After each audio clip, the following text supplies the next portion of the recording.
যারা সত্যের সাক্ষী দিয়েছে, সত্যের সাক্ষ্যদাতা। সত্য হচ্ছে ইসলাম। সত্য কি? ইসলাম। সত্য হচ্ছে আল্লাহ, সত্য হচ্ছে নবী, সত্য হচ্ছে কোরআন, সত্য হচ্ছে হাদিস। এই মহাসত্যকে যারা স্বীকৃতি দিয়েছে, নিজেদের কথা দিয়ে, কাজ দিয়ে, ধন দিয়ে, সম্পদ দিয়ে, এমনকি নিজের জীবনটা এই রাস্তায় বিলিয়ে দিয়ে মহাসত্যের চিরস্থায়ী সাক্ষী দিয়ে দুনিয়া থেকে যারা বিদায় হলেন, ওনারা হচ্ছেন শহীদ। আজ রাস্তাঘাটে শহীদ হয়, যার তার নামের আগে শহীদ বসায় দেয়।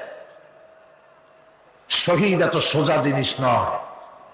আল্লাহর রাস্তায় ধর্মের জন্য, ইসলামের জন্য, আল্লাহর জন্য, কোরআনের জন্য, রাসূলের জন্য যারা জীবন দেন, তারাই হচ্ছে শহীদ। এই শহীদদের মর্যাদা আল্লাহ রাব্বুল আলামিন এত বেশি মর্যাদা দান করেছেন। শহীদদের মর্যাদা আল্লাহ পাক দিয়েছেন, কিয়ামতের দিন শহীদদের কোনো বিচার করা হবে না। আল্লাহ রাব্বুল আলামিন শহীদদেরকে বিনা বিচারে জান্নাত দিয়ে দিবেন। শহীদের বিশাল মর্যাদা, বিরাট মর্যাদা। এই শহীদ শাহাদাতের তামান্না প্রত্যেক মুসলমানের ভিতরে থাকতে হবে। হুজুর বলেছেন, শহীদি মওতের যন্ত্রণা পিঁপড়ায় কাটার যন্ত্রণার চাইতে বেশি কিছু নয়। শাহাদাত হচ্ছে এপারে মওত আর ওপারে আল্লাহর সঙ্গে দেখা হয়ে যাবে।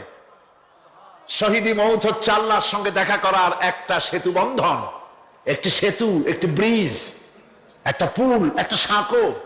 এপারে দুনিয়া, ওপারে আল্লাহ পাকের সঙ্গে দেখা হবে। সুবহানাল্লাহ।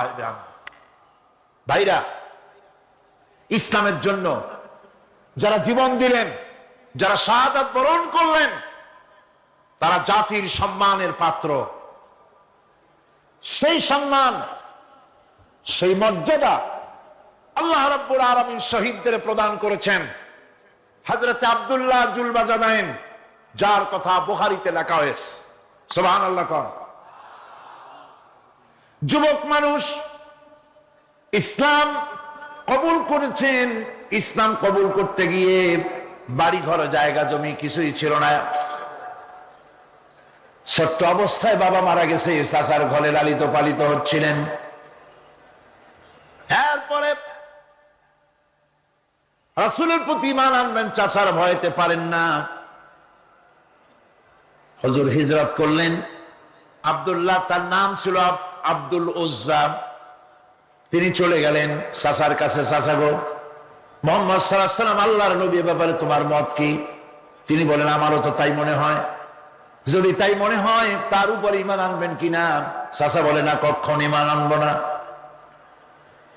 ভাতিজা বলতেছেন, চাচাজি, বছরের পর বছর ধরে অপেক্ষা করতেছিলাম, আমি আপনার অধীনে আছি বলে ইসলাম কবুল করতে পারি নাই। আমার ইচ্ছা ছিল আপনি আগে করবেন, তারপরে আপনাকে দেখা দেখি আমি করব।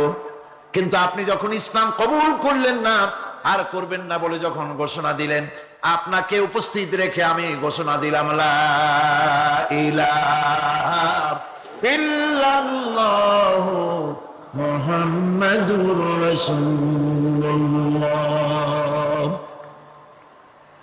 চাচা বলছে, ভাতিজা, এর পরিণাম জানো? কয়, না, জানি না। এর পরিণাম হচ্ছে তুমি আমার বাড়িতে থাকো, আমার বাড়ি ছাড়তে হবে। বললেন, রাজি আছি। উট, ছাগল, ভেড়া, ঘোড়া যা দিছি ছাড়তে হবে। বলছে, রাজি আছি। চাচা বলছে, শুধু তাই নয়, পরনে যে লুঙ্গি আছে, গায়ে যে জামা আছে, তামার পয়সার লুঙ্গি জামা ছাড়তে হবে। ভাতিজা বলছে, ইমানের জন্য যা চাও সব ছাড়িয়ে দেব। জামা লুঙ্গি খুলে ফেলে দিয়ে দিলেন। হাদিস। তিনি চলে গেলেন মায়ের কাছে। ওই অবস্থায় মা এই যুবক ছেলেকে উলঙ্গ অবস্থায় দেখে দুই হাত দিয়ে নিজের চোখ চেপে ধরেছেন। বাবা, তোমার এই অবস্থা কেন? ছেলে বলছেন, মা, ঈমান আনার কারণে আমার এই অবস্থা হয়েছে। মা বলে, বাবারে, কি চাও আমার কাছে?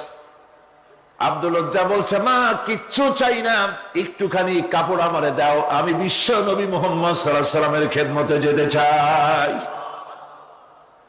মায়ের কাছে পুরানা কম্বল ছিল, কম্বলটা তিনি দিয়ে দিলেন।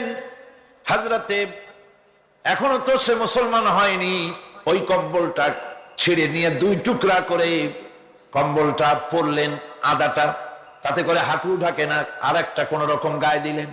এরপরে হেঁটে হেঁটে কষ্ট করে মদিনায় চলে গেলেন।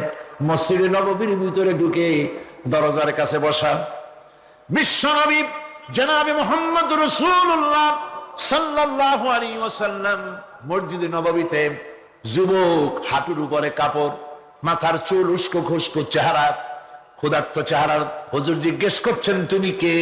তিনি বললেন আমার নাম আব্দুল উজ্জা, তোমার এই অবস্থা কেন? তিনি বললেন হুজুর ঈমান আনার জন্য বাড়ি ঘর জায়গা জমিন উট বাছুর সব হারাইছি, এমনকি পরনের লুঙ্গিও আমারে দেয় নাই, মার কম্বলটা ছিড়িয়ে এনেছি। নবীজি আসহাবে সুফফার ভিতরে তাকে বসতে দিলেন, তাকে থাকতে দিলেন, আর বললেন তারে কোরআন শরীফ শিখাবা। আব্দুল উজ্জাকে হুজুর বললেন তোমার নাম উজ্জা নয়, তোমার নাম আব্দুল্লাহ। হাদিস শরীফে এসেছে আল্লাহর কাছে দুইটা নাম বেশি প্রিয়, একটা হচ্ছে আব্দুল্লাহ আর একটা হচ্ছে আব্দুর রহমান। মুসলমান হলেন, এরপরে আসহাবে সুফফার মধ্যে বসে আছেন, কোরআন শরীফ জোরে জোরে তেলাওয়াত করেন। আসহাবে সুফফা রাসূলের কাছে নালিশ করলেন, অভিযোগ করলেন, হুজুর এই আব্দুল্লাহর কোরআন শরীফ এত জোরে পড়ে, তার চিল্লানির জ্বালায় আমরা বিশ্রাম করতে পারি না। নবীজি বললেন সাহাবীরা আব্দুল্লাহকে বেশি করে চিল্লাইতে দাও, বাধা দিও না, কারণ তার ঈমান বড় দামের ঈমান হয়েছে, ঈমান আনতে গিয়ে কিছু আনতে পারে নাই, তাকে বাধা দিও না, প্রাণ ভরে চিল্লাইতে দাও, জোরে জোরে পড়তে দাও। ইতিমধ্যে তাবুকের যুদ্ধের রণদামামা বেজে উঠেছে। রোমান সৈন্যরা হুজুরের সঙ্গে যুদ্ধ করবে, জিহাদ করবে, ইসলামকে পরাজিত করার জন্য তারা আক্রমণের প্রস্তুতি নিল। নবীজি রোমানদের সঙ্গে লড়াই হবে বলে সাহাবায়ে কেরামদের কাছে সাহায্য চাইলেন, যার কাছে যা আছে অস্ত্রপাতি জমা করো, টাকা দাও, পয়সা দাও। সবাই মিলে দিতে লাগলেন। দিতে দিতে মহিলারা গলার হাত, নাকের ফুল, কানের দুল হুজুরের সামনে স্তূপ হয়ে গেছে, টাকা করি, সোনা দানা সব শুদ্ধ। হুজুর বলছেন সাহাবীরা সবাই তো সব জিনিস দিলে, আমার আবু বকর রে দেখি না কেন? হযরত আবু বকর রাদিয়াল্লাহু তাআলা আনহু একটা পিলারের আড়ালে দাঁড়ানো ছিলেন। হুজুরের ডাক শুনে তিনি আসলেন, হাতে ছোট্ট একটা থলি, চোখে পানি। থলিটা হুজুরের হাতে তুলে দিলেন। হুজুর থলি ছাড়লেন, দেখা গেল কয়েকটা দিরহাম আর কয়েক কেজি গম, আর কিছু নাই। হুজুর তাকালেন, দেখছেন আবু বকর রাদিয়াল্লাহু তাআলা আনহু চোখের পানিতে দাড়ি ভিজে ভিজে পড়তেছে। হুজুর বললেন আমার সাহাবীরা আজ তোমরা সকলে মিলে যে দান করেছো, সেই দানের তুলনায় আবু বকর যে দান করেছে আল্লাহ রাব্বুল আলামিনের কাছে তার বেশি মূল্য হয়েছে। মনের মধ্যে অনেকের প্রশ্ন জাগলো, কেমন করে তা হলো? আমরা এত এত দিলাম। হুজুর জিজ্ঞেস করলেন ও সাহাবী তুমি কত দিয়েছো, বাড়ি কত আছে? তিনি বললেন এত দিছি, এত আছে। তুমি কত দিয়েছো, কত রেখে এসেছো? প্রত্যেকে এরকম বলল। হযরতে ওসমান, হযরতে ওমর, হযরতে আলী রিদওয়ানুল্লাহ তাআলা আলাইহিম আজমাইন তারাও বললেন অর্ধেক এনেছি, অর্ধেক থুয়ে আসছি, 2 ভাগ এনেছি, 1 ভাগ রেখে আসছি। সব শেষে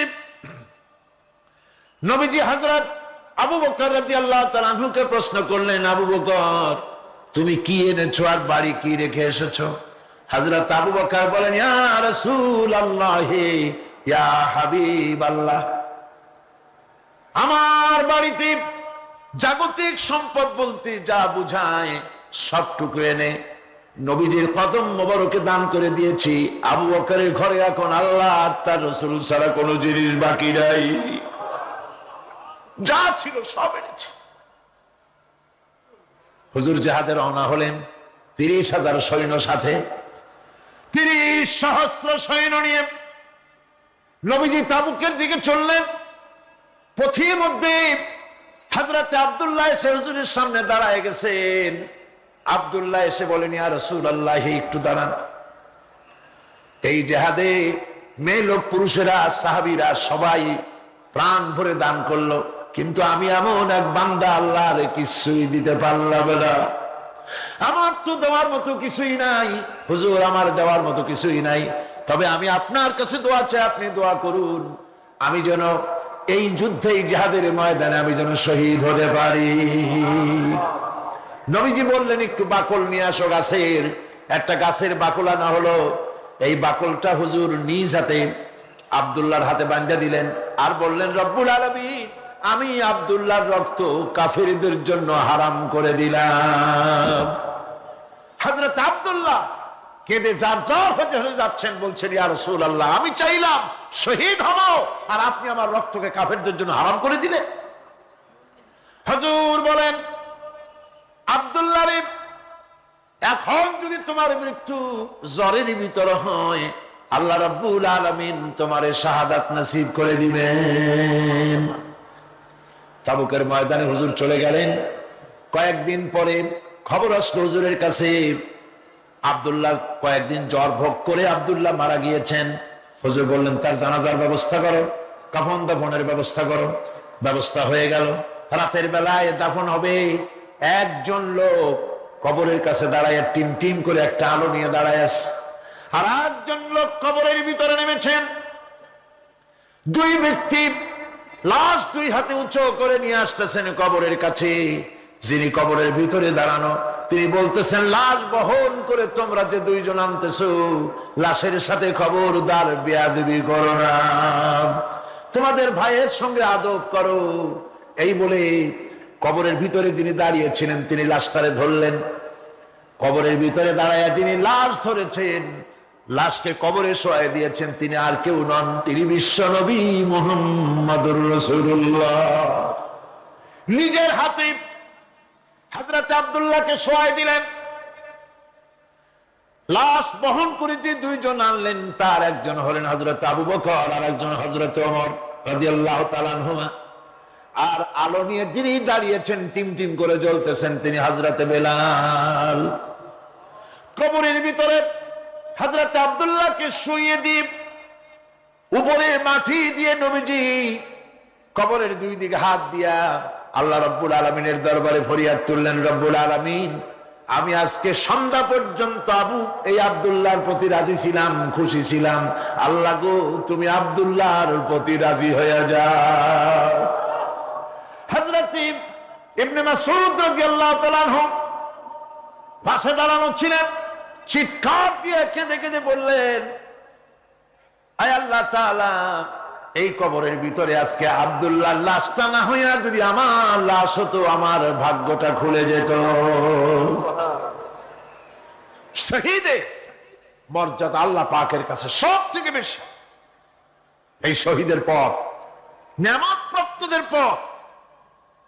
যারা নিয়ামত পেয়েছে পৃথিবীতে, নবীগণ, সিদ্দিকীন, শুহাদা, এরাই হচ্ছেন নিয়ামত প্রাপ্ত। আল্লাহর রাস্তায় জীবন দেওয়ায় যে মজা, পৃথিবীতে আর কোনো কিছুতে সেই মজা নাই।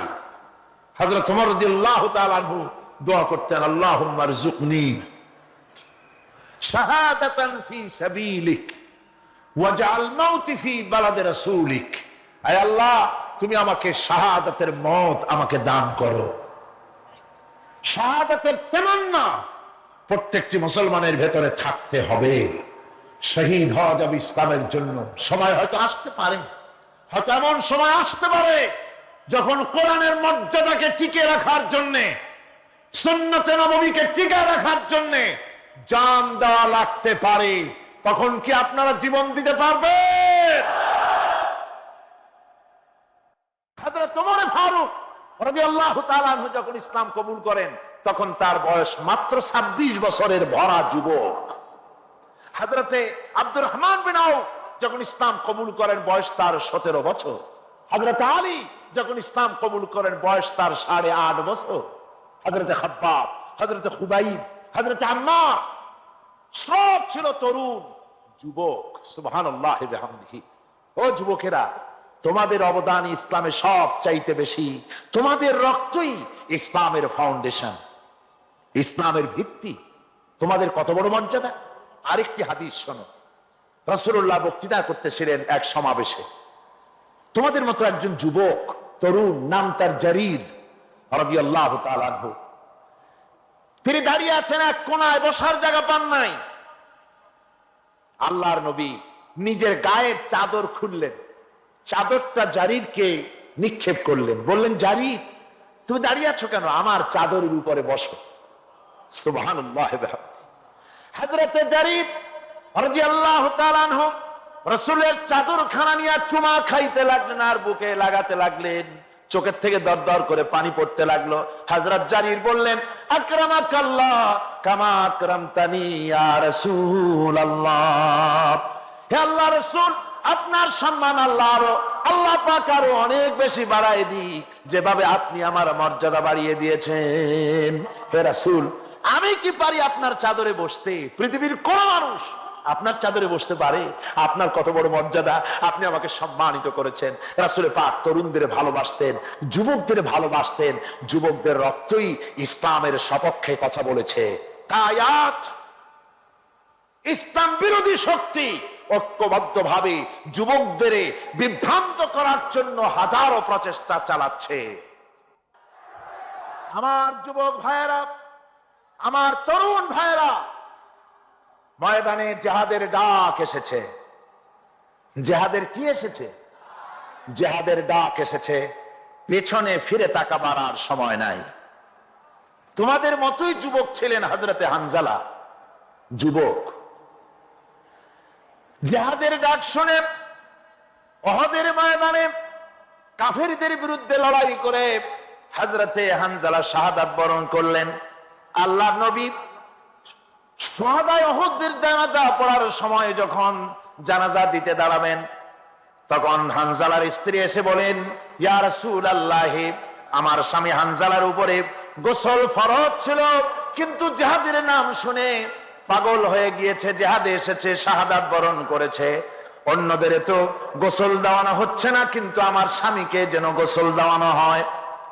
শহীদদেরকে গোসল দেওয়া হয় না, রক্ত মাখা জামা কাপড় পরা অবস্থায় কবরে রেখে দেওয়া হয়। তার কারণ, বমা হাশর গার খোদা পুরসিদ বগুয়াম দার জবাবে ও শহীদে খঞ্জরে শিকাত গওয়াহিয়া কাফনদারম।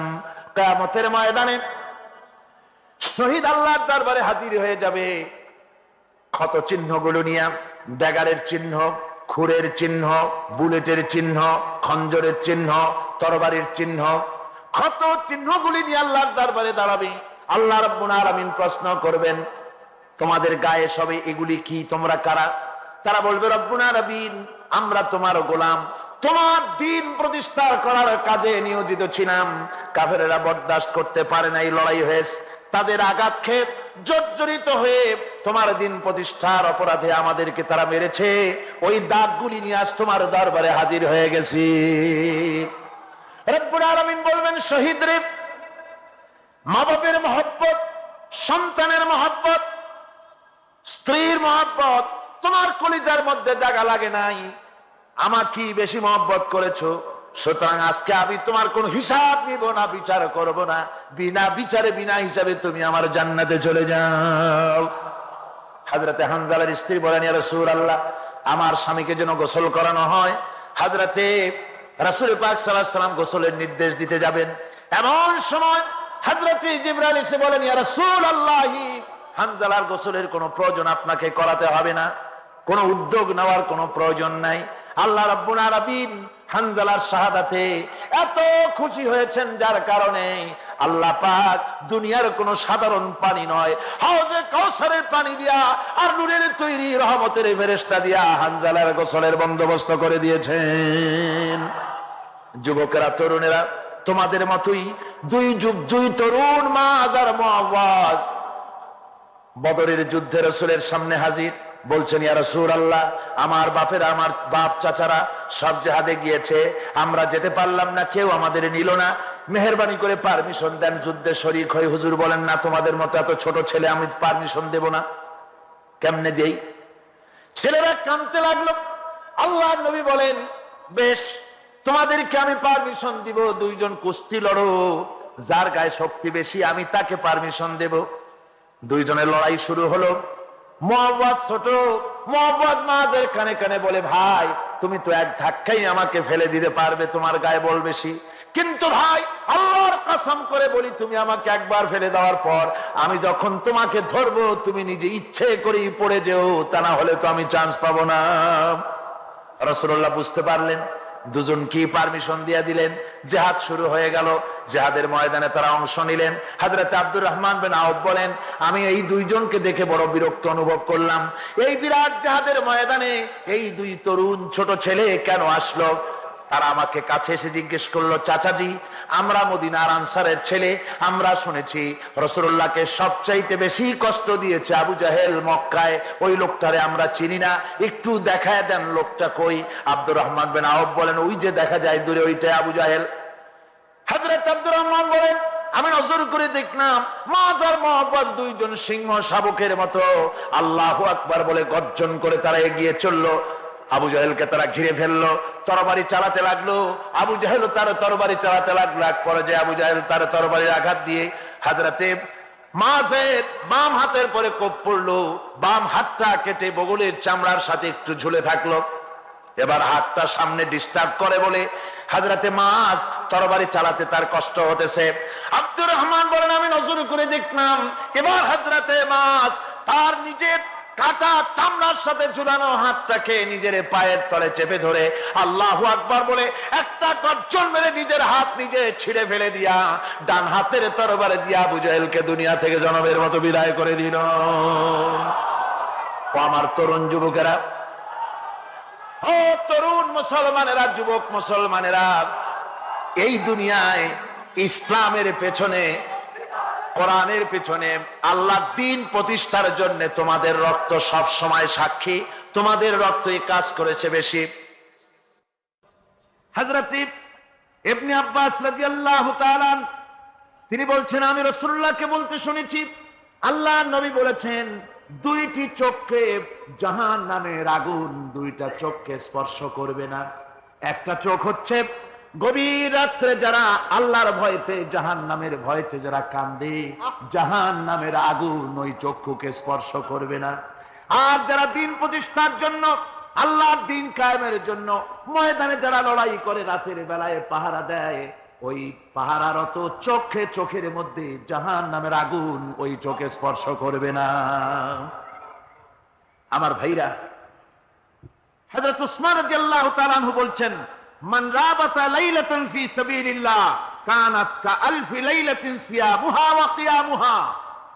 হাজার রাত ধরে রোজা রাখলে, হাজার রাত ধরে ইবাদত করলে, আর হাজার দিন ধরে রোজা রাখলে যে সওয়াব হবে, একটা ঘন্টা, একটা রাত যদি কেউ পাহারা দেয় আল্লাহর দ্বীনকে প্রতিষ্ঠার জন্য, আল্লাহর দ্বীনের কোন ইসলামী রাষ্ট্রের প্রহরায় যদি কেউ নিয়োজিত থাকে, একটা রাতে পাহারা দিয়ে যে সওয়াব হবে, হাজার হাজার বছর ধরে নামাজ রোজা করে ওই সওয়াব পাওয়া যাবে না। সুবহানাল্লাহ। অর্থাৎ হাজার বছর ধরে নামাজ রোজা করার মতোই সওয়াব পাহারা দেওয়া আল্লাহর দ্বীনের, ইসলামের রাষ্ট্রকে। বন্ধুগণ, রাসূল পাক সাল্লাল্লাহু আলাইহি ওয়াসাল্লাম তিনি বলেছেন, কিয়ামতের দিন জাহান্নামের আগুন আর জিহাদের ময়দানের ধুলি, এই দুটি একসঙ্গে কোন মানুষের পেটের মধ্যে প্রবেশ করবে না। রাসূল পাক সাল্লাল্লাহু আলাইহি ওয়াসাল্লামের একটি হাদিস যা মিশকাত শরীফের মধ্যে বর্ণিত আছে।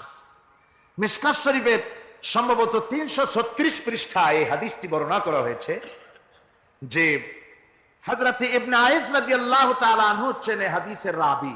তিনি বলছেন, একবার হুজুর সাল্লাল্লাহু আলাইহি ওয়াসাল্লাম এক ব্যক্তির জানাজায় গিয়ে উপস্থিত হলেন।